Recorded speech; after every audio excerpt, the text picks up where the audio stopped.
দাঁড়িয়ে অজরে কাঁদলেন নুসরাত ফারিয়া। ফারিয়াকে গ্রেফতারের পরপরই প্রশ্ন উঠেছে, তাহলে তিশাকে কি গ্রেফতার করা হবে না? তিশাও তো একই দোষী। শুধুমাত্র কি উপদেষ্টার বউ বলে তাকে ছেড়ে দেওয়া হবে?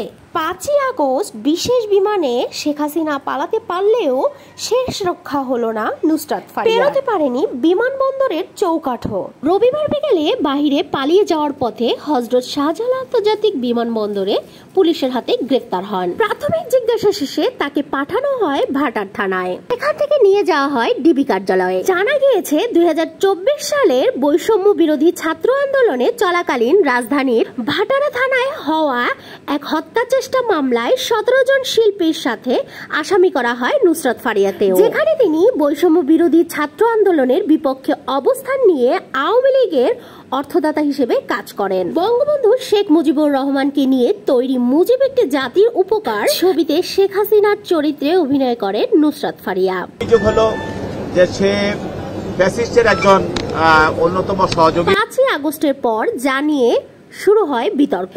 শেখ হাসিনার সরকার পতনের পর বঙ্গবন্ধুর বায়োপিকে অভিনয় করা প্রায় সব শিল্পীর নামেই করা হয়েছে মামলা। যদিও সামাজিক যোগাযোগ মাধ্যমে অনেকেই বলছে এক্ষেত্রে ব্যতিক্রম একমাত্র নুসরাত ফারিয়া এবং তিশা, যদিও তিনি অভিনয় করেন বঙ্গবন্ধুর স্ত্রী ফজিলাতুন্নেসা মুজিবের চরিত্রে।